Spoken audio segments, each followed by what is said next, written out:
Rich dad poor dad अध्याय 9 शुरू करना। काश ऐसा होता कि मैं कह सकता कि दौलत इकट्ठी करना मेरे लिए आसान रहा है, परंतु ऐसा नहीं था। तो इस सवाल के जवाब में मैंने किस तरह शुरू किया। मैं दिन प्रतिदिन के हिसाब से अपने विचार प्रक्रिया को बताना चाहता हूँ। बड़े सौदों को खोजना सचमुच आसान है। मैं आपसे यह वादा कर सकता हूँ, यह मोटरसाइकिल बेचने की तरह है। थोड़े से अभ्यास के बाद आपको इसका पता ही नहीं चलता।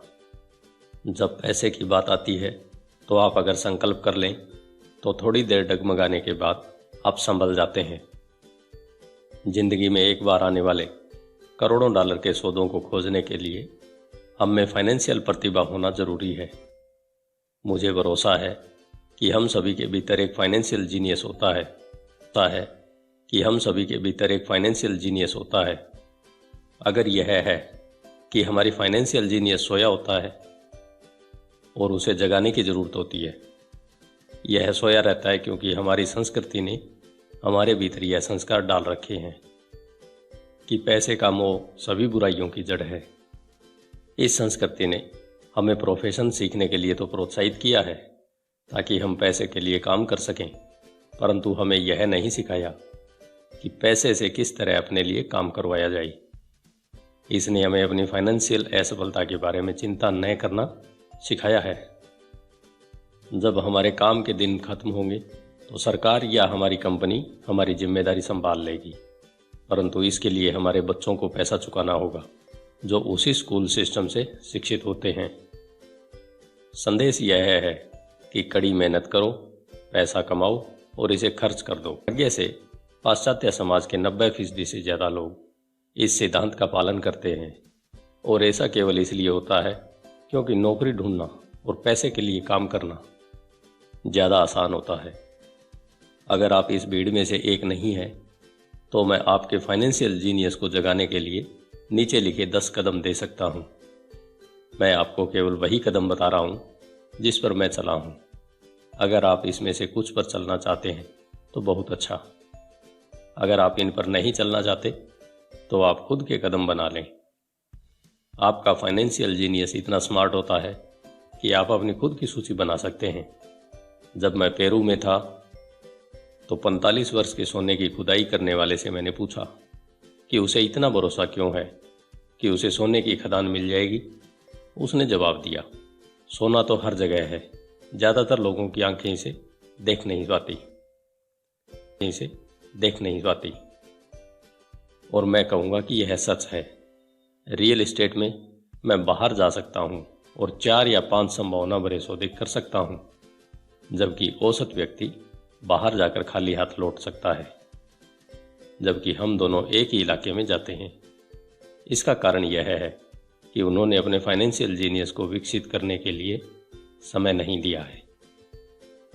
मैं आपको नीचे 10 कदम बता रहा हूँ जो ईश्वर द्वारा दी गई ताकतों को विकसित करने की प्रक्रिया है। ये ऐसी ताकतें हैं जिनका नियंत्रण केवल आप कर सकते हैं। नंबर 1, मुझे हकीकत से ज़्यादा बड़ा कारण चाहिए। आत्मा की शक्ति। अगर आप ज़्यादातर लोगों से पूछेंगे कि क्या वे अमीर या आर्थिक रूप से स्वतंत्र होना चाहेंगे तो वे हाँ कहेंगे, परंतु फिर हकीकत हावी हो जाती है। यह सड़क बहुत लंबी नजर आती है और इस पर बहुत सी टेकरियां भी दिखती हैं जिन्हें पार करना होगा। इसकी तुलना में यह ज़्यादा आसान लगता है कि आप पैसे के लिए काम करें और बचे हुए पैसे अपने ब्रोकर को दे दें। मैं एक बार एक युवा महिला से मिला जिसने अमेरिका की ओलंपिक टीम में तैरने के सपने देखे थे। हकीकत यह थी कि उसे हर रोज़ सुबह 4 बजे उठना पड़ता था ताकि स्कूल जाने से पहले वह 3 घंटे तक तैर सके। शनिवार की रात को वह अपने दोस्तों के साथ पार्टी में भी नहीं जाती थी।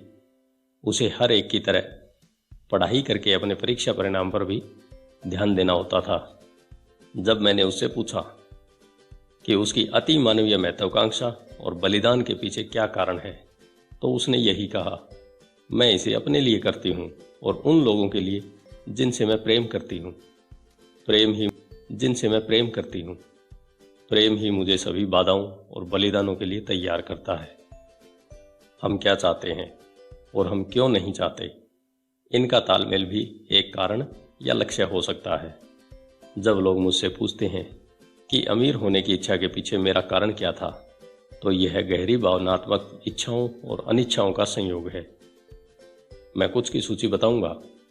पहले तो अपनी अनिच्छाओं की, क्योंकि उन्हीं के कारण इच्छाएं पैदा होती है। मैं सारी जिंदगी नौकरी नहीं करना चाहता था। मैं वह नहीं चाहता था जो मेरे माता पिता चाहते थे, यानी नौकरी की सुरक्षा और उपनगर में एक घर। मैं एक कर्मचारी नहीं बने रहना चाहता था। मुझे इस बात से बहुत नफरत होती थी कि मेरे डैडी अपने करियर में इतने व्यस्त रहते थे कि वे मेरे फुटबॉल मैच देखने भी नहीं आ पाते थे। मेरे डैडी सारी जिंदगी कड़ी मेहनत करते रहे। अपनी मौत के बाद वे अपनी मेहनत की कमाई को अपने वारिसों के लिए नहीं छोड़ पाए। अमीर लोग ऐसा नहीं करते। वे कड़ी मेहनत करते हैं और अपने बच्चों के लिए ढेर सारा पैसा छोड़ जाते हैं। अब इच्छाओं की बात। मैं दुनिया घूमना चाहता हूँ और जिंदगी को मनचाहे तरीके से जीना चाहता हूँ। मैं ऐसा अपनी जवानी में ही कर लेना चाहता हूँ। मैं केवल आज़ाद होना और अपने समय और अपनी ज़िंदगी पर नियंत्रण करना चाहता हूँ। मैं चाहता हूँ कि पैसा मेरे लिए काम करे। ये मेरे गहरे भावनात्मक कारण हैं। आपके पास क्या कारण है? अगर वे पर्याप्त ताकतवर नहीं है तो रास्ते में आगे आने वाली हकीकत आपके कारणों पर हावी हो जाएगी। मैंने कई बार पैसा गंवाया है और कई बार फिर से शुरू किया है, परंतु चूंकि मेरे पास गहरे भावनात्मक कारण थे, इसलिए मैं हर बार उठ खड़ा हुआ और आगे बढ़ चला। मैं 40 साल की उम्र तक आज़ाद हो सका और आगे बढ़ चला। मैं 40 साल की उम्र तक आज़ाद होना चाहता था, परंतु इसमें मुझे 7 साल ज़्यादा लग गए और मैं आखिरकार 47 साल की उम्र में आज़ाद हो सका। और बीच में मुझे कई सीखने वाले अनुभव मिले। जैसा मैंने कहा है, काश मैं कह सकता कि यह आसान था।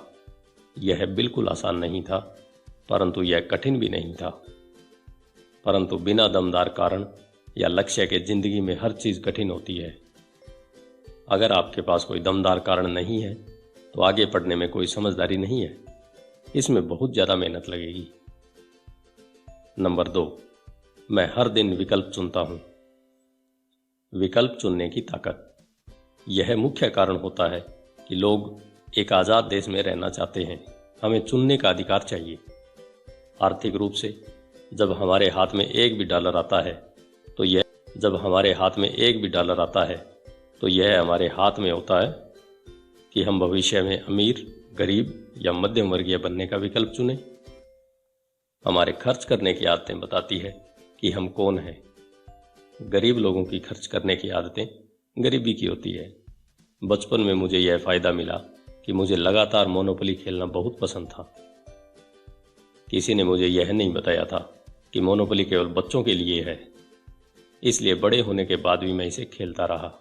मेरे पास एक अमीर डैडी भी थे जो मुझे संपत्ति और दायित्व देने का विकल्प चुना, और मैं जानता था कि मुझे केवल इतना ही करना था, असली संपत्तियों को इकट्ठा करना था। मेरे सबसे अच्छे दोस्त माइक को संपत्ति वाला कॉलम विरासत में मिला था, परंतु उसे इसे बनाए रखना सीखना था।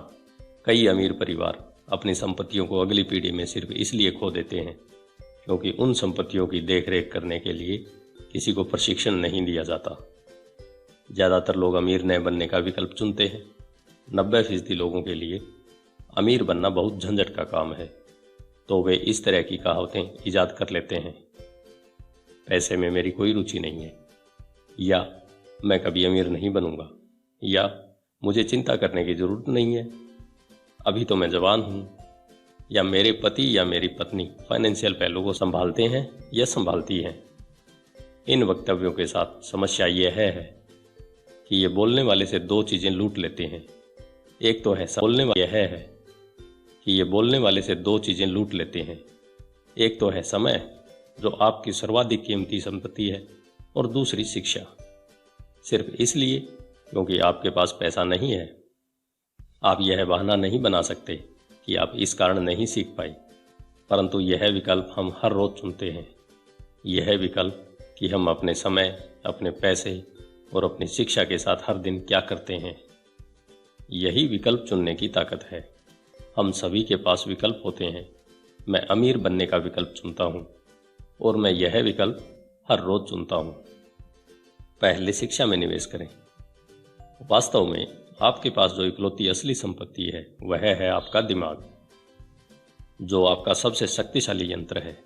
जैसा मैंने विकल्प की ताकत के बारे में कहा है कि हम अपने दिमाग में क्या रखते हैं। आप सारा दिन MTV देख सकते हैं या गोल्फ मैगजीन पढ़ सकते हैं, परंतु इससे पहले निवेश के बारे में ज्ञान हासिल करने के लिए जरा भी पैसा खर्च नहीं करते। मेरी एक मित्र है जो एक अमीर महिला है। अभी हाल ही में उसके घर पर चोरी हो गई। चोर उसके घर से टीवी और VCR ले गई और उसकी किताबें जैसी की तैसी छोड़ गई। और हम सभी के पास इसी तरह के विकल्प मौजूद होते हैं। एक बार फिर दोहरा दूं, 90% लोग टीवी सेट खरीदते हैं और केवल 10% लोग बिजनेस पर पुस्तकें या निवेश पर टेप खरीदते हैं। और मैं क्या करता हूँ? मैं सेमिनार में जाता हूँ। मैं ऐसे सेमिनारों को पसंद करता हूँ जो कम से कम 2 दिन लंबे हों, क्योंकि मैं विषय में पूरी तरह डूब जाना चाहता हूँ। 1973 में मैं टीवी देख रहा था और एक व्यक्ति मेरे घर आया। वह 3 दिन से सेमिनार का विज्ञापन कर रहा था कि किस तरह पैसे न होते हुए भी रियल एस्टेट खरीदी जा सकती है। मैंने $385 खर्च किए और उस सेमिनार की शिक्षा मेरे का विज्ञापन कर रहा था कि किस तरह पैसे न होते हुए भी रियल एस्टेट खरीदी जा सकती है। मैंने $385 खर्च किए और उस सेमिनार की शिक्षा मेरे इतने काम आई कि मैंने उससे कम से कम $20 लाख कमाए होंगे। परंतु इससे भी ज़्यादा महत्वपूर्ण यह है कि इससे मुझे नया जीवन मिला। मुझे ज़िंदगी भर काम नहीं करना पड़ेगा और इसका कारण होगा वह एक सेमिनार। मैं हर साल कम से कम 2 ऐसे सेमिनारों में जाता हूँ।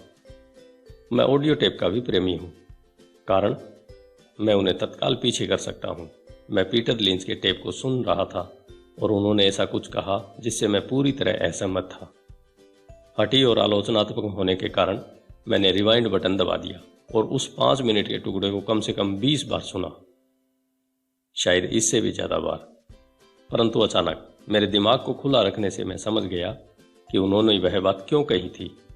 यह जादू की तरह था। मुझे ऐसा लगा कि मैंने हमारे समय के सबसे बड़े निवेशक के दिमाग की एक खिड़की खोल ली थी। उसके ज्ञान और अनुभव के विराट संसाधनों में मुझे बहुत ज़्यादा गहराई और अंतर्दृष्टि मिली। इसका परिणाम यह हुआ कि मैं अब भी अपने पुराने तरीके से सोच सकता हूँ और मेरे पास उसी समस्या या स्थिति को देखने का पीटर का तरीका भी मौजूद होता है। मेरे पास एक विचार होने के बजाय 2 विचार होते हैं। किसी भी समस्या या प्रवृत्ति के विश्लेषण का एक और तरीका, जिसे जानना बहुमूल्य है। आज मैं अक्सर कहता हूँ, पीटर लिंच इसे किस तरह करेगा, या डोनाल्ड ट्रंप या वारेन बफे या जॉर्ज सोरोस। मेरे पास उनकी बृहद मानसिक ताकत तक पहुंचने का रास्ता यही है कि मैं उनकी कही हुई बातों को सुनूं या उनकी लिखी हुई बातों को पढ़ूं। जिद्दी या आलोचनात्मक लोग प्राय कम आत्मसम्मान करने वाले होते हैं, करनी पड़ती है। अगर आपने यहाँ तक पढ़ लिया है तो एक बात तो तय है कि आप जिद्दी नहीं है। जिद्दी लोग पुस्तकें कम ही पढ़ते हैं या टेप कम ही खरीदते हैं। उन्हें इसकी क्या ज़रूरत है? वे ब्रह्मांड के केंद्र बिंदु हैं। ऐसे बहुत से बुद्धिमान व्यक्ति होते हैं जिनके सामने कोई नया विचार आने पर वे वाद विवाद करने लगते हैं, अगर वह नया विचार उनके सोचने के तरीके से अलग होता है। इस प्रकरण में उनकी तथाकथित बुद्धि उनकी हठधर्मिता के साथ मिलकर अज्ञान बन जाती है। हम सभी ऐसे लोगों को जानते हैं जो उच्च शिक्षित हैं या जो मानते हैं कि वे बहुत स्मार्ट हैं, परंतु उनकी बैलेंस शीट एक अलग ही तस्वीर दिखाती है। जो व्यक्ति वास्तव में बुद्धिमान होता है वह नए विचारों का स्वागत करता है, क्योंकि नए विचार पहले के विचारों के साथ मिलकर अद्भुत संयोग कर सकते हैं। बोलने से ज़्यादा सुनना महत्वपूर्ण है।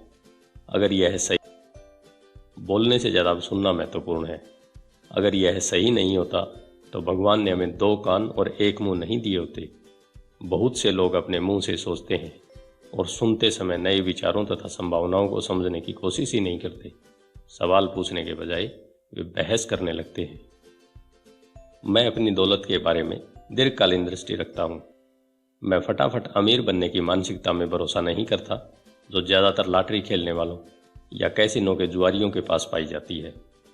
मैं शेयर खरीद सकता हूँ, शेयर बेच सकता हूँ, परंतु मैं शिक्षा के मामले में दूरगामी विचार रखता हूँ। अगर आप एक हवाई जहाज उड़ाना चाहते हैं तो मैं आपको पहले से सीखने की सलाह देना चाहूँगा। मैं ऐसे लोगों को देखकर हमेशा स्तब्ध रह जाता हूँ जो स्टॉक या रियल एस्टेट खरीदते हैं परंतु अपनी सबसे बड़ी दौलत में बिल्कुल निवेश नहीं करते। जो उनका दिमाग है, केवल 1 या 2 घर खरीद लेने से आप मेरे जो उनका दिमाग है केवल 1 या 2 घर खरीद लेने से आप रियल एस्टेट के क्षेत्र में विशेषज्ञ नहीं बन जाते। नंबर 3, अपने दोस्तों को सावधानी से चुनिए। साथ रहने की ताकत। सबसे पहले तो मैं यह बता दूं कि मैं अपने दोस्तों को उनकी अमीरी के हिसाब से नहीं चुनता। मेरे ऐसे भी दोस्त हैं जिन्होंने गरीबी में जीने की कसम खाई है और ऐसे दोस्त भी हैं जो हर साल करोड़ों कमाते हैं। मुद्दे की बात यह है कि मैं उन सभी से सीखता हूं और मैं पूरा मन लगाकर उनसे सीखने की कोशिश करता हूं।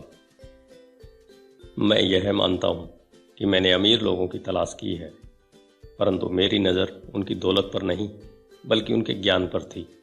कई मामलों में ऐसे अमीर लोग मेरे अच्छे दोस्त बन गए, जबकि कई बार ऐसा नहीं हुआ। परंतु मैं आपको एक अंतर बताना चाहता हूँ।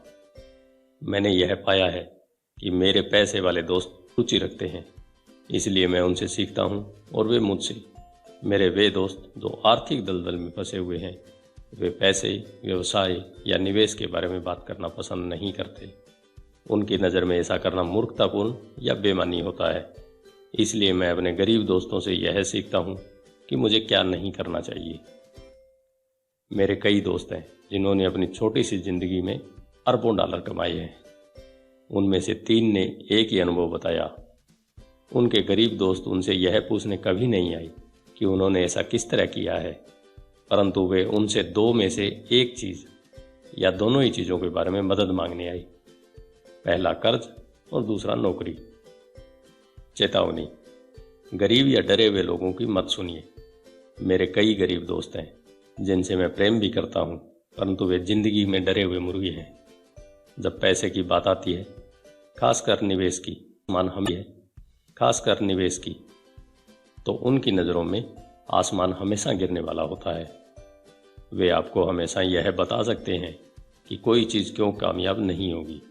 समस्या यह है कि लोग उनकी बात सुनते हैं और जो लोग इन निराशावादी विचारों को आंख मूंद कर मान लेते हैं, वे भी छोटे मुर्गे बन जाते हैं। जैसी एक पुरानी कहावत है, एक जैसे विचार वाले लोगों में सहमति होती है। अगर आप CNBC देखते हैं, जो निवेश की सूचना देने वाली सोने की खदान है, तो आपके पास अक्सर तथाकथित विशेषज्ञों का एक पैनल होता है। एक विशेषज्ञ यह कहेगा कि बाजार धराशायी होने वाला है और दूसरा यह कहेगा कि बाजार में उठाव आने वाला है। अगर आप स्मार्ट हैं तो आप दोनों की बात सुनेंगे। आपके दिमाग को खुला रखिए, क्योंकि दोनों के पास अपने अपने तर्क हैं। दुर्भाग्य से ज़्यादातर गरीब लोग छोटे मुर्गे की बात सुनते हैं। सौदे या निवेश से रोकने के लिए अपने तर्क देते हैं। कुछ सालों पहले मेरे दोस्त ने मुझे बताया कि वह इसलिए रोमांचित था क्योंकि उसे अपनी जमा पूंजी पर 6% ब्याज वाला बॉन्ड मिल गया था। मैंने उसे बताया कि मैं सरकार से 16% ब्याज कमा रहा हूँ। अगले ही दिन उसने मुझे एक लेख भेज दिया जिसमें यह लिखा था कि मेरा निवेश क्यों खतरनाक था। मैं सालों से 16% ब्याज कमा रहा हूँ और वह अब भी 6% ब्याज ही ले रहा है। मैं तो यह कहूँगा कि दौलत बनाने में सबसे कठिन चीज़ यह है कि आप अपने प्रति ईमानदार रहें और भीड़ के साथ चलने की इच्छा न रखें। बाजार में आमतौर पर भीड़ सबसे बाद में आती है और इसलिए हलाल हो जाती है। अगर मुख्य पृष्ठ पर किसी बड़े सौदे की खबर छपी है तो ज़्यादातर मामलों में बहुत देर हो चुकी है। किसी नए सौदे की तलाश करिए, जैसा हम तैरती है। अगर मुख्य पृष्ठ पर किसी बड़े सौदे की खबर छपी है तो ज़्यादातर मामलों में बहुत देर हो चुकी है। किसी नए सौदे की तलाश करिए, जैसा हम तैरने वालों से कहा करते हैं, हमेशा एक और लहर आती है। जो लोग जल्दबाजी करते हैं और किसी लहर पर देर से पहुंचते हैं, वे अक्सर धराशायी हो जाते हैं। स्मार्ट निवेशक बाजार की टाइमिंग को ध्यान में नहीं रखते हैं। अगर एक लहर चली गई है तो वे अगली लहर की खोज करते हैं और खुद को पोजीशन में कर लेते हैं। ज़्यादातर लोगों के लिए यह मुश्किल इसलिए होता है क्योंकि जो लोकप्रिय नहीं है वह खरीदना उनके लिए डरावना होता है। डरपोक निवेशक उस भेड़ के झुंड की तरह होते हैं जो भीड़ के साथ ही चलते हैं, या उनकी लालच उन्हें उस समय अंदर लाता है जब समझदार निवेशक मुनाफा कमाकर बाहर जा चुके हैं। समझदार निवेशक उस समय शेयर खरीदते हैं जब यह लोकप्रिय नहीं होता, में नहीं रखते हैं। किसी तैरने वाले की तरह वे भी अगली बड़ी लहर के लिए खुद को पोजीशन कर लेते हैं। यह इनसाइडर ट्रेडिंग या अंदरूनी सौदेबाजी है। इनसाइडर ट्रेडिंग कानूनी और गैर कानूनी दोनों तरह की होती है, परंतु किसी भी तरह से देखें यह इनसाइडर ट्रेडिंग ही है। फर्क सिर्फ इतना होता है कि आप अंदर से कितनी दूरी पर हैं। अंदरूनी जानकारी रखने वाले अमीर दोस्तों को बनाए रखने का एक कारण यह भी होता है क्योंकि पैसा यहीं बनाया जाता है। यह सूचना के आधार पर बनाया जाता है। आप अगले उछाल के बारे में जान लेते हैं, प्रवेश कर लेते हैं और अगले गिराव के पहले बाहर निकल जाते हैं। मैं यह नहीं कहता कि इसे गैरकानूनी तरीके से करें, परंतु मैं यह जरूर कहता हूँ कि आपको जानकारी जितनी जल्दी मिलेगी आप उतने ही कम खतरे में उतना ही ज़्यादा लाभ कमा पाएंगे। दोस्त इसलिए होते हैं और यही फाइनेंशियल बुद्धि है। कमा पाएंगे। दोस्त इसलिए होते हैं और यही फाइनेंशियल बुद्धि है। नंबर 4, किसी फार्मूले के विशेषज्ञ बन जाइए और फिर एक और नया फार्मूला सीख लीजिए। जल्दी सीखने की ताकत। ब्रेड बनाने के लिए हर बेकर का एक फार्मूला होता है, चाहे वह उसके दिमाग में ही क्यों न हो। यही पैसा बनाने के बारे में भी सही है। इसलिए धन को अक्सर डो भी कहा जाता है। हम में से ज़्यादातर लोगों ने यह कहावत सुनी है, आप वह हैं जो आप खाते हैं। मैं इसी कहावत को दूसरी तरह से कहना चाहूँगा। मैं कहता हूँ आप वह बनते हैं जो आप पढ़ते हैं। दूसरे शब्दों में, आप सावधान रहें कि आप क्या पढ़ रहे हैं या क्या सीख रहे हैं, क्योंकि आपका दिमाग इतना ज़्यादा ताकतवर है कि आप जिस चीज़ के बारे में सीखेंगे आप वही बन जाएंगे। उदाहरण के तौर पर, अगर आप कुकिंग सीखते हैं तो आप कुक बन जाते हैं। अगर आपको विषय पढ़ना चाहिए, जैसा एक स्कूल टीचर, शिक्षण का अध्ययन कर लेने के बाद आप अक्सर शिक्षक बन जाते हैं। और इसी तरह सिलसिला जारी रह सकता है। अपने अध्ययन के विषय को सावधानी से चुनें। जब पैसे की बात आती है तो ज़्यादातर लोगों के पास वही एक मूलभूत फार्मूला होता है जो उन्हें स्कूल में सिखाया जाता था, और वह फार्मूला है पैसे के लिए काम करो। संसार में सबसे ज़्यादा लोकप्रिय फार्मूला यही है।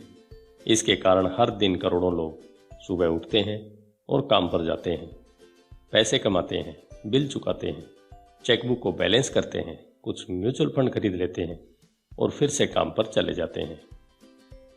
यही उनका मूलभूत फार्मूला या नुस्खा है। अगर आप जो कर रहे हैं उससे आप थक गए हैं या आप पर्याप्त नहीं कमा रहे हैं, तो आपको अपने पैसे बनाने के फार्मूले को बदल लेना चाहिए। जो कर रहे हैं उससे आप थक गए हैं या आप पर्याप्त नहीं कमा रहे हैं, तो आपको अपने पैसे बनाने के फार्मूले को बदल लेना चाहिए। बहुत समय पहले जब मैं 26 साल का था, मैंने सप्तांत की एक कक्षा में भाग लिया जिसका शीर्षक था किस तरह रियल एस्टेट फोरक्लोजर्स को खरीदें। मैंने एक फार्मूला सीख लिया। अगला कदम था अपने सीखे हुए सिद्धांत को असली जीवन में आजमाना। यहाँ पर ज़्यादातर लोग रुक जाते हैं। 3 सालों तक जब मैं जेरॉक्स के लिए काम कर रहा था, मैं खाली समय में फोरक्लोजर्स को खरीदने की कला में पारंगत होने की कोशिश कर रहा था। मैंने उस फार्मूले से कई करोड़ डॉलर बनाए हैं, परंतु आज यह बहुत धीमा फार्मूला है और फिर भी बहुत से लोग इसका प्रयोग कर रहे हैं। एक बार मैं उस फार्मूले का विशेषज्ञ बन गया तो मैं नए फार्मूले की खोज करने लगा। कई कक्षाओं में मुझे कोई नई जानकारी सीधे रूप से नहीं मिली, परंतु मैंने ऑप्शन सौदेबाजों के लिए तथा अराजकवादियों के लिए आयोजित कक्षाओं में भी मैं गया हूँ। मैं अपने दायरे से पूरी तरह बाहर पहुँच गया था और एक ऐसे कमरे में था जहाँ परमाणु भौतिकी और स्पेस साइंस के विशेषज्ञों की भीड़ थी, परंतु मैंने वहाँ बहुत कुछ सीखा जिससे मेरा स्टॉक और रियल एस्टेट निवेश ज़्यादा अर्थपूर्ण और फायदेमंद बन गया। ज़्यादातर जूनियर कॉलेजों और सामुदायिक कॉलेजों में फाइनेंशियल प्लानिंग या पारंपरिक निवेश को खरीदने के तरीकों पर कक्षाएं आयोजित की जाती हैं। शुरुआत करने के लिए यह बहुत अच्छी जगह है। तो मैं हमेशा एक ज़्यादा तेज़ फार्मूले की खोज करता रहता हूँ। इसी कारण नियमित रूप से मैं एक दिन में जितना कमा लेता हूँ उतना कमाने में कई लोगों की पूरी जिंदगी लग जाती है। एक और बात, आज की तेज़ी से बदल रही दुनिया में आप कितना जानते हैं यह ज़्यादा महत्वपूर्ण नहीं रह गया है, क्योंकि प्राय आज आप जितना जानते हैं वह पुराना हो नहीं रह गया है, क्योंकि प्राय आज आप जितना जानते हैं वह पुराना हो चुका है। महत्वपूर्ण यह है कि आप कितनी तेज़ी से सीखते हैं। यह कला अनमोल है। ज़्यादा तेज़ फार्मूले ढूंढने में यह बहुत काम आती है। पैसे के लिए कड़ी मेहनत करना एक पुराना फार्मूला है जो गुफा मानव के ज़माने से पैदा हुआ था।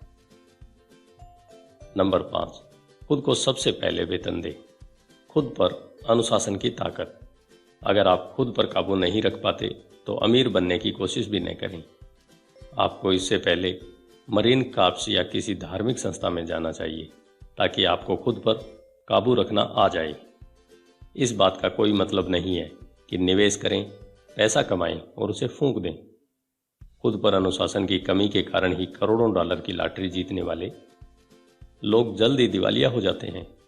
यह खुद पर अनुशासन की कमी ही है जिससे तनख्वाह बढ़ने पर लोग तत्काल बाजार जाकर नई कार खरीद लेते हैं या विदेश यात्रा पर निकल जाते हैं।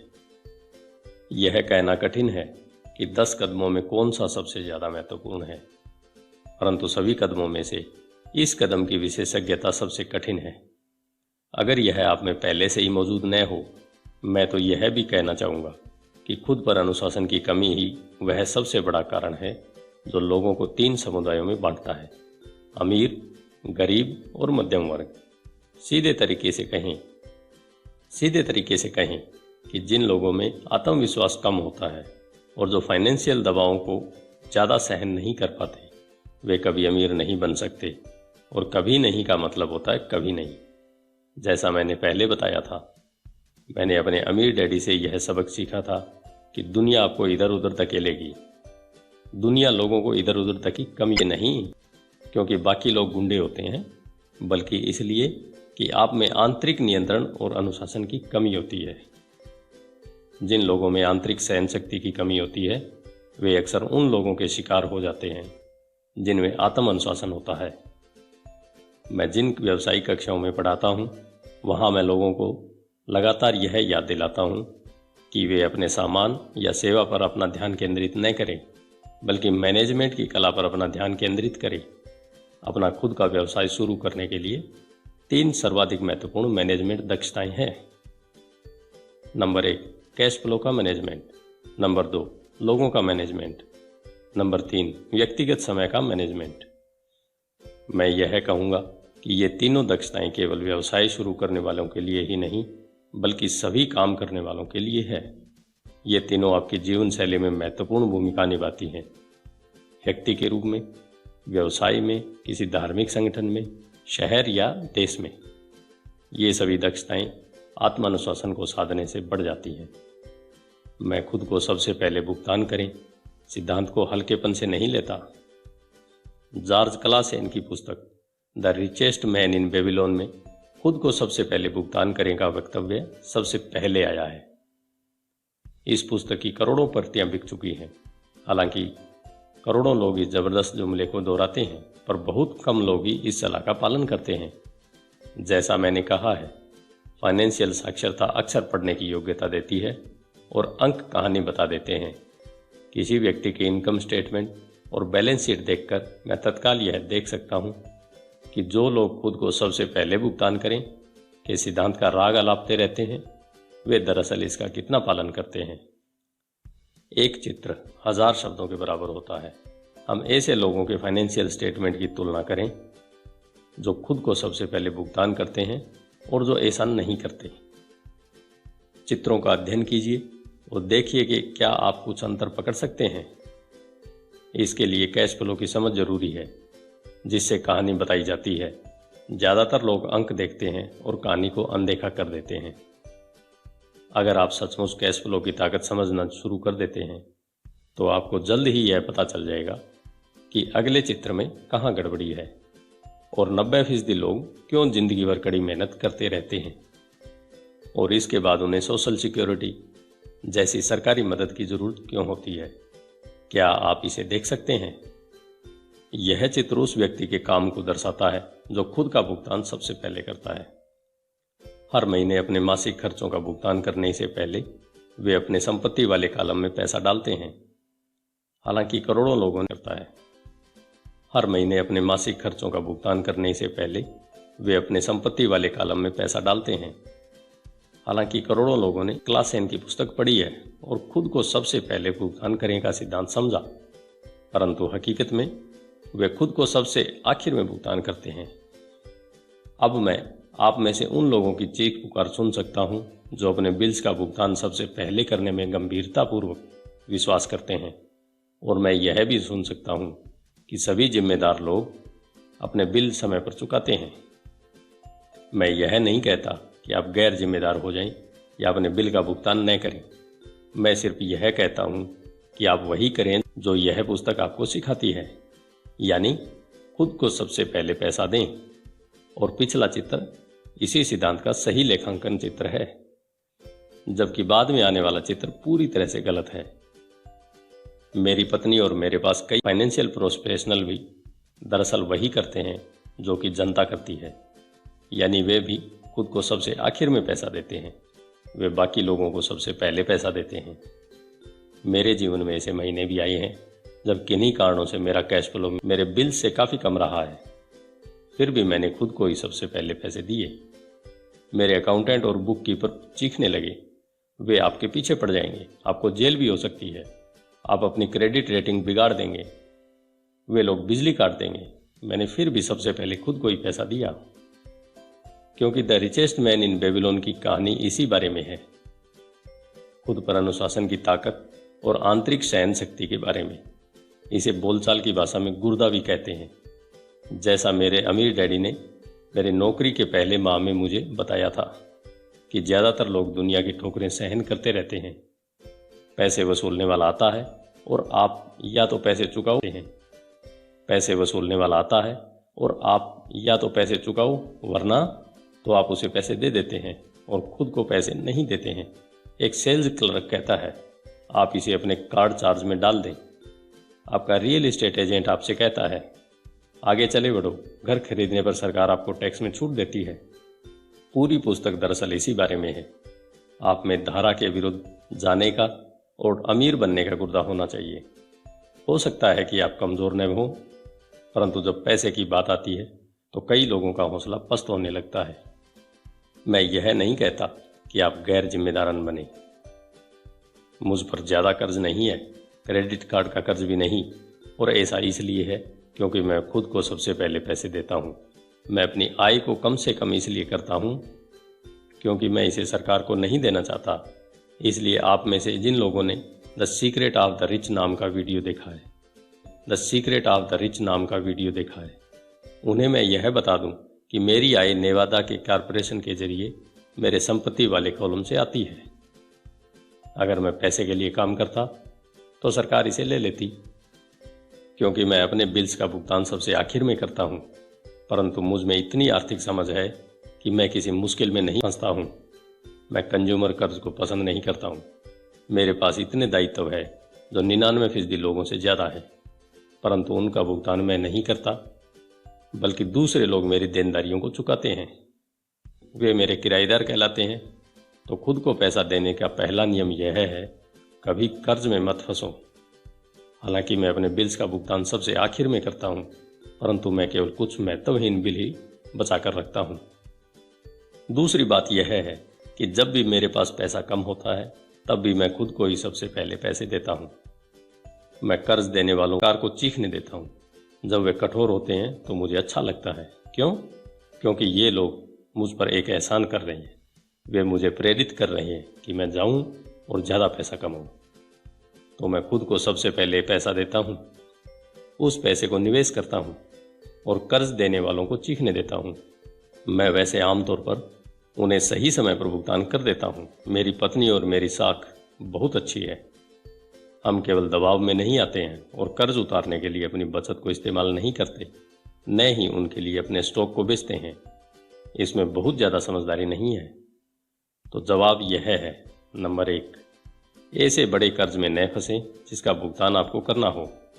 अपने खर्चों को सीमित रखें, अपनी संपत्ति को बनाएं, अपनी संपत्ति को सबसे पहले बनाएं, फिर बड़ा घर या शानदार कार खरीदें। चूहा दौड़ में फंसे रहने में समझदारी नहीं है। नंबर 2, जब आपके पास पैसे या निवेश को खर्च न करें, उस दबाव को अपनी फाइनेंशियल प्रतिभा को प्रेरित करने के लिए इस्तेमाल करें, ताकि आप ज़्यादा पैसा कमाने और अपने बिल्स का भुगतान करने के नए तरीकों के बारे में सोच सकें। इससे ज़्यादा पैसा कमाने की आपकी योग्यता भी बढ़ेगी और आपकी फाइनेंशियल बुद्धि भी ज़्यादा विकसित होगी।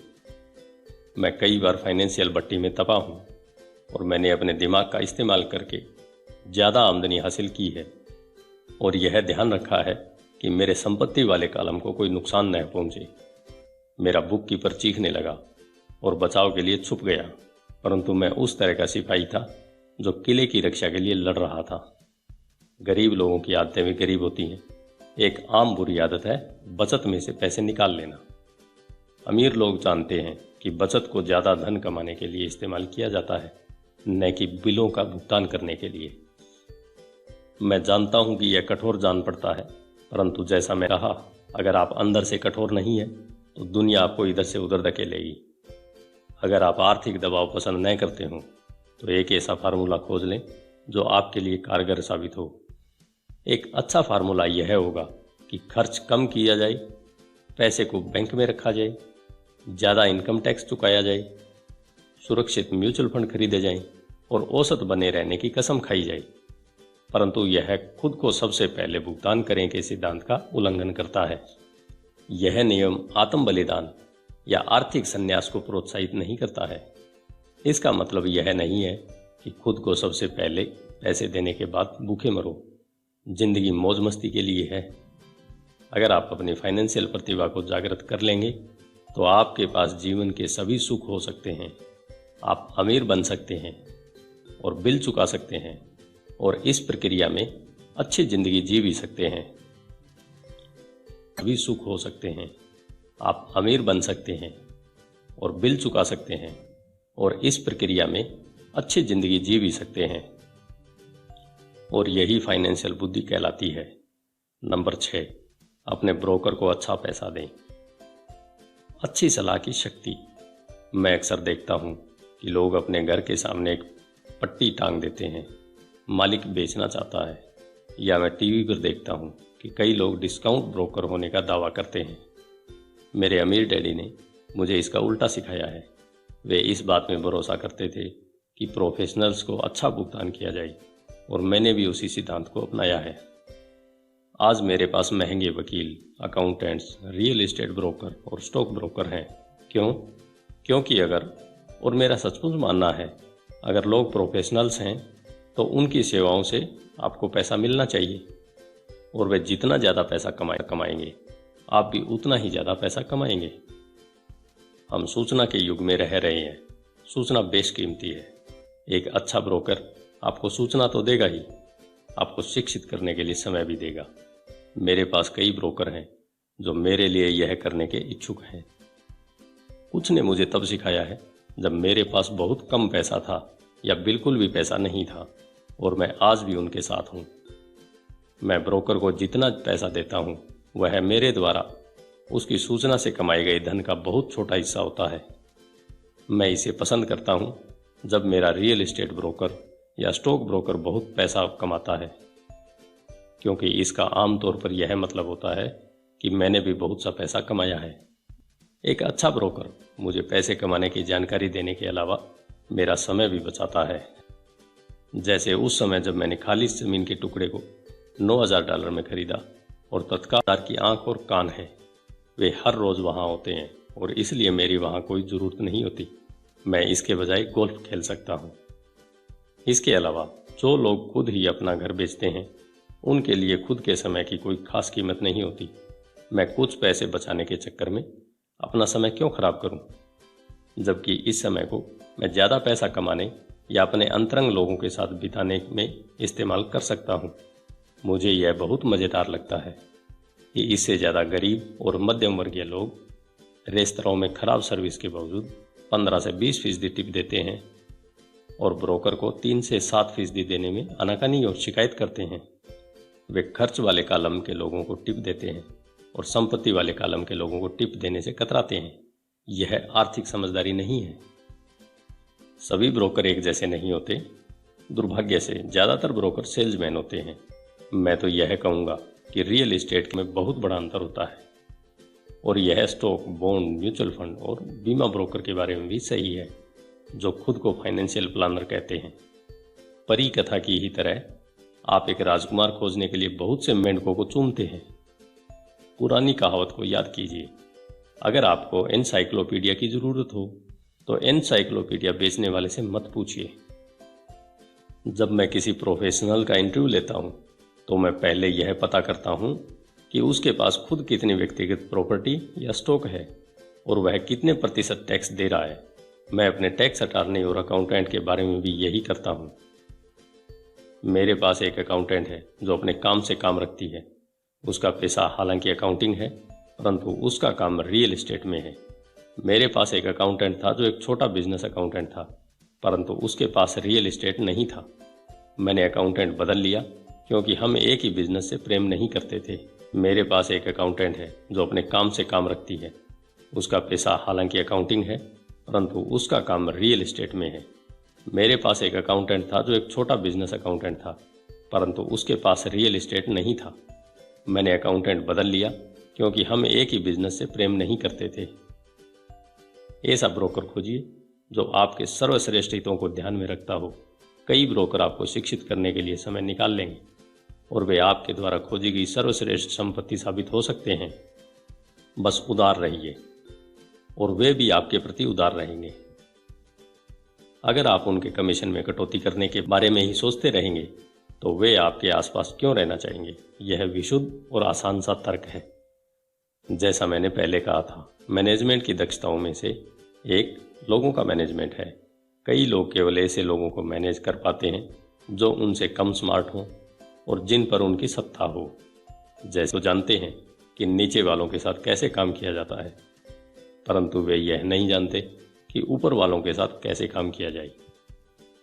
असली दक्षता है किसी तकनीकी क्षेत्र में अपने से श्रेष्ठ और ज़्यादा स्मार्ट लोगों को मैनेज करना और उन्हें अच्छे पैसे देना। इसलिए कंपनियों में बोर्ड ऑफ डायरेक्टर होता है, आपके पास भी होना चाहिए, और यह फाइनेंशियल समझदारी है। नंबर 7, इंडियन दाता बनिए। यह बिना कुछ दिए पाने की ताकत है।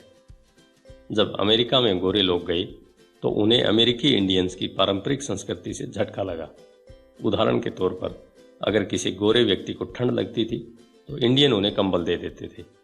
श्वेत प्रवासी इसे उपहार समझ लेते थे और जब इंडियन कंबल वापस मांगता था तो उन्हें बहुत बुरा लगता था।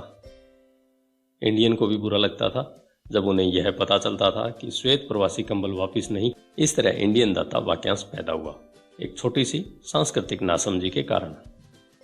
संपत्ति के कॉलम के दुनिया में इंडियंस दाता बनना दौलत के लिए बहुत जरूरी है। परिष्कृत निवेशक का पहला सवाल यह होता है, मेरा पैसा मुझे कितनी जल्दी वापस मिल जाएगा।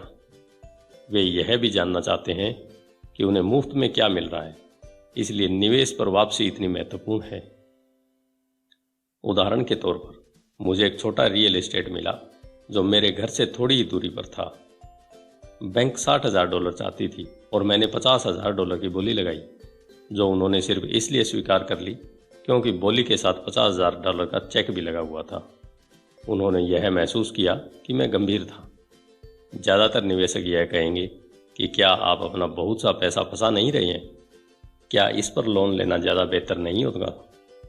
इसका जवाब है, इस मामले में बिल्कुल नहीं। मेरे निवेश इसे वैकेशन रेंटल के रूप में इस्तेमाल करती है।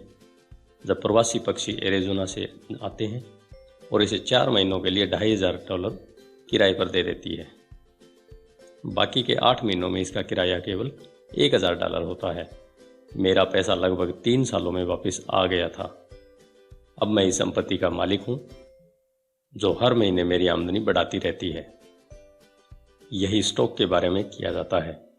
प्राय मेरा ब्रोकर मुझे सलाह देता है कि मैं किस कंपनी के स्टॉक में काफ़ी पैसा लगाऊं, क्योंकि उसके विचार से यह कंपनी कोई ऐसा कदम उठाने वाली है जिससे उसके शेयर में तेजी आ जाएगी और कोई नया सामान बाजार में लाने वाली है।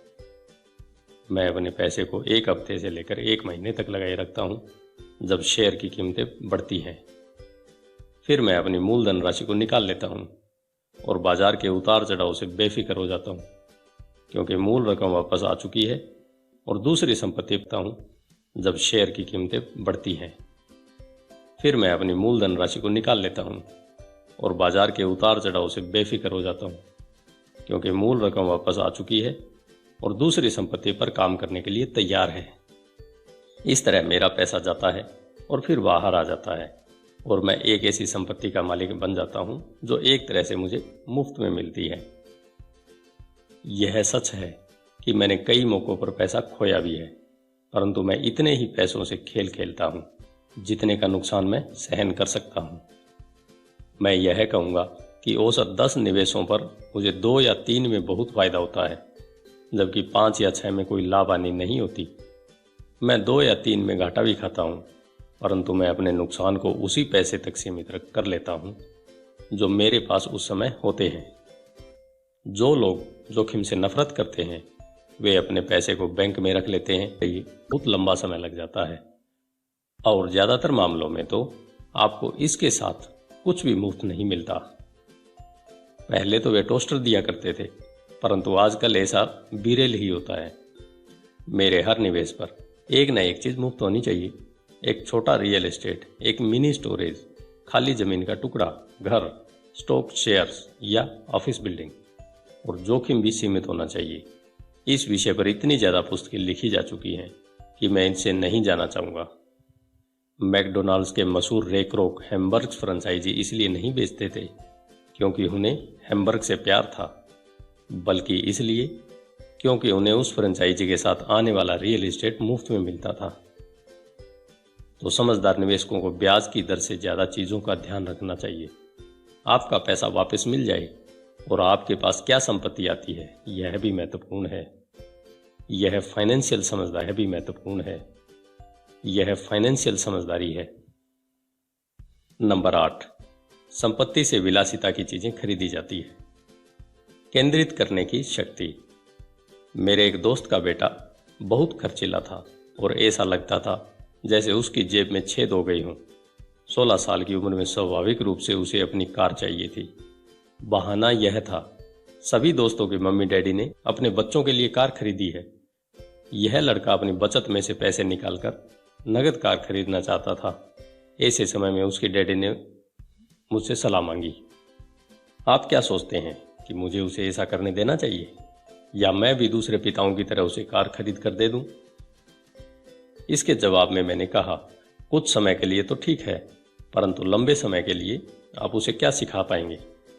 क्या आप अपने बच्चे की कार प्राप्त करने की इच्छा से उसे कुछ सीखने के लिए प्रेरित कर सकते हैं? और वह तुरंत घर की तरफ चल दिया। 2 महीने बाद मुझे वह दोस्त मिल गया। क्या तुम्हारे बेटे को उसकी नई कार मिल गई? मैंने पूछा। नहीं, उसे नहीं मिली, परंतु मैं गया और उसे कार के लिए $3000 दे दिए। मैंने उससे कहा कि वह अपने कॉलेज के पैसे के बजाय मेरे पैसे का उपयोग करे। मैंने कहा, यह तो आपकी उदारता है। नहीं, उस पैसे के साथ एक शर्त भी जुड़ी है। मैंने आपकी सलाह मान ली और उसकी कार खरीदने की प्रबल इच्छा के साथ सीखने की शर्त भी लगा रखी है। शर्त क्या है? मैंने पूछा। पहले तो हमने आपके कैश फ्लो गेम का सहारा लिया। हमने इसे खेलते हुए पैसे के समझदारी से इस्तेमाल पर एक लंबा विचार विमर्श किया। फिर मैंने उसे वॉल स्ट्रीट जर्नल की सदस्यता दिलवा दी और स्टॉक मार्केट पर कुछ पुस्तकें भी दिलवाई। फिर दिक्कत कहाँ थी? मैंने उससे कहा कि $3000 उसके हैं, परंतु वह इसे सीधे कहा है, वह इनके स्टॉक खरीदे और बेच सकता है, खुद का ब्रोकर ढूंढ सकता है, और एक बार वह इन $3000 के $6000 बना लेता है तो वह अपनी कार खरीद सकता है और बाकी के $3000 उसके कॉलेज के फंड में जाएंगे। मैंने पूछा, और इसके परिणाम क्या निकले? वह शुरुआत में किस्मत वाला रहा, परंतु कुछ दिनों बाद उसे अपने मुनाफे की सारी रकम गंवा दी। तब वह सचमुच रुचि लेने लगा। आज चाहे वह $2000 के घाटे में हो, परंतु उसकी रुचि बहुत बढ़ गई है।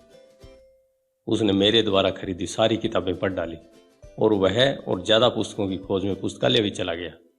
वह मन लगाकर वॉल स्ट्रीट जर्नल पढ़ता है, सूचकों पर नजर रखता है और MTV के बजाय CNBC देखता है।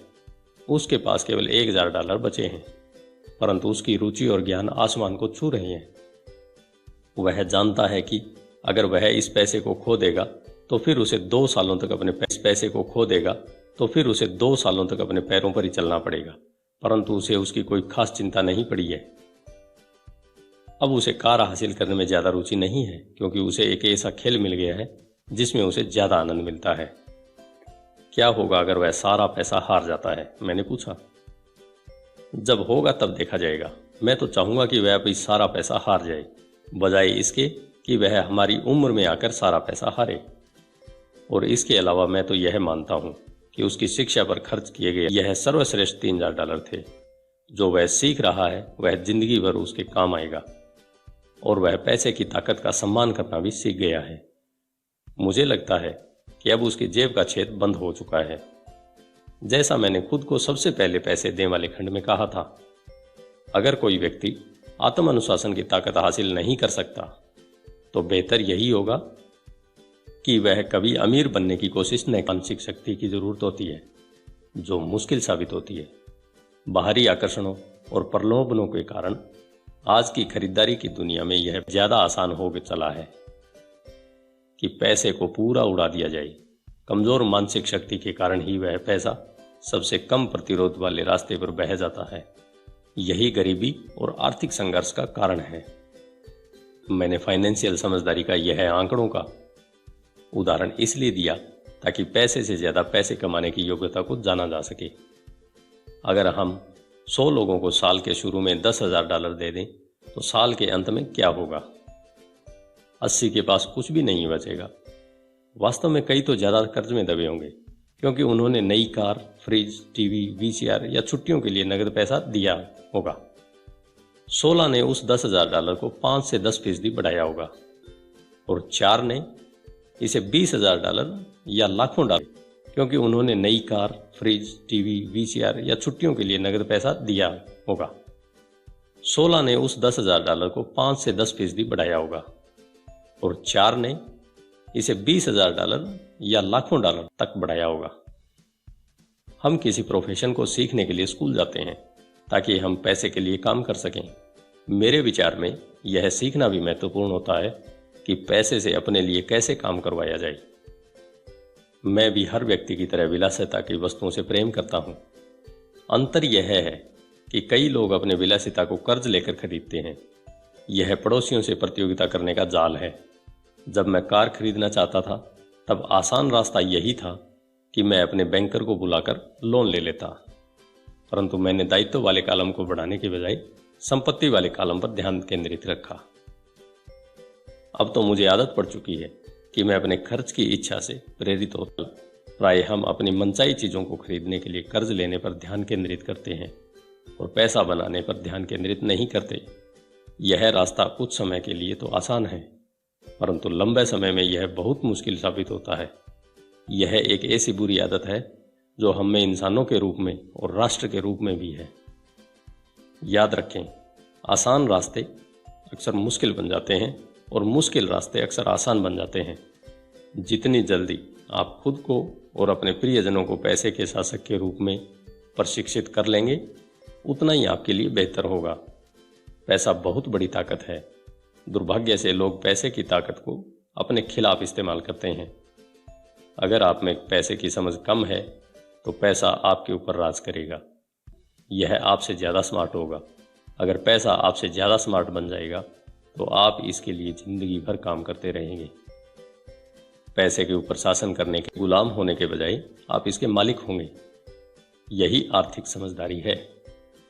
नंबर 9, नायकों की जरूरत। मिथक की ताकत। जब मैं छोटा था तब मैं विली मेज, हैंक आरन, योगी बेरा का बहुत बड़ा प्रशंसक था। वे मेरे आदर्श थे।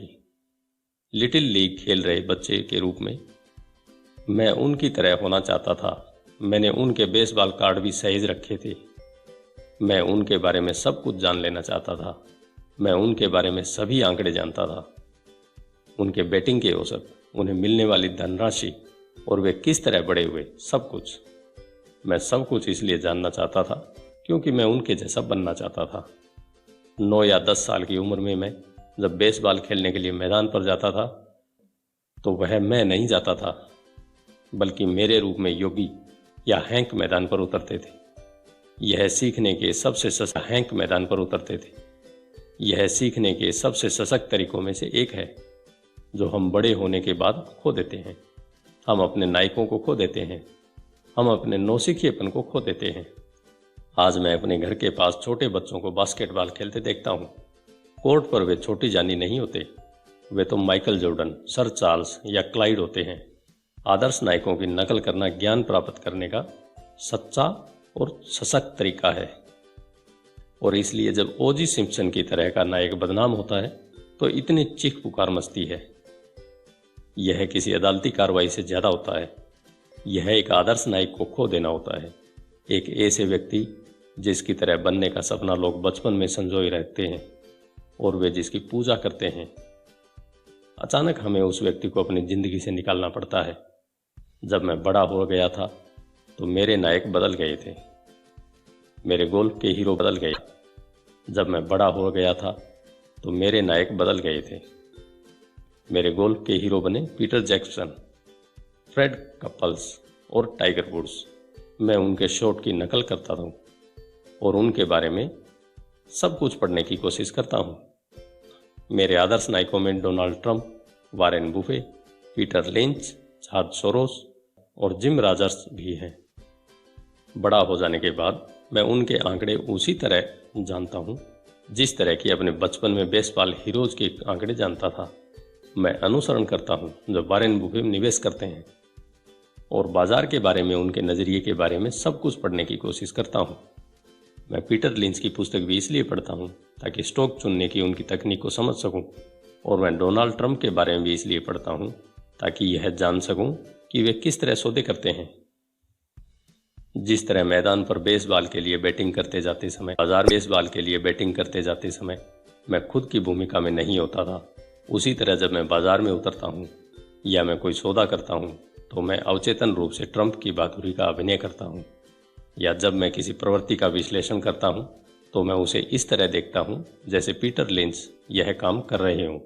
आदर्श नायक होने से हम अपनी कच्ची प्रतिभा के वृहद स्रोत का दहन करते हैं, परंतु आदर्श नायक हमें प्रेरित करने से भी ज़्यादा बड़ा काम करते हैं।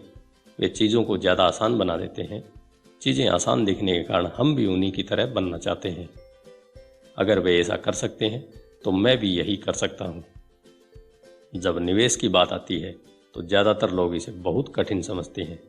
इसके बजाय उन्हें आदर्श नायकों की तलाश करना चाहिए जो इन्हें आसान बना देते हैं। नंबर 10, सिखाओ और आपको हासिल होगा। देने की शक्ति। मेरे दोनों डैडी शिक्षक थे। मेरे अमीर डैडी अपने समय और ज्ञान द्वारा दूसरों को बहुत दिया, परंतु शायद ही कभी अपना पैसा दिया हो। जैसा मैं बता चुका हूँ, वे सामान्यतः कहा करते थे कि वे तभी देंगे जब उनके पास कुछ अतिरिक्त धन होगा, और उनके पास कभी भी अतिरिक्त धन नहीं होता था। मेरे अमीर डैडी ने पैसा भी दिया और शिक्षा भी। वे देने के सिद्धांत में पक्का यकीन रखते थे। अगर आपको कुछ चाहिए तो आपको पहले कुछ देने की ज़रूरत है। वे हमेशा कहा करते थे, जब उनका हाथ तंग होता था तब भी वे अपनी चर्च या अपनी पसंदीदा धार्मिक संस्था को दान देते थे। अगर मैं आपके पास कोई विचार छोड़ना चाहता हूँ तो वह विचार यही होगा, जब भी आपको किसी चीज़ की कमी या ज़रूरत महसूस हो तो पहले उस चीज़ को दे दें। बाद में वह बाल्टियों से भरकर आपके पास लौट आएगी।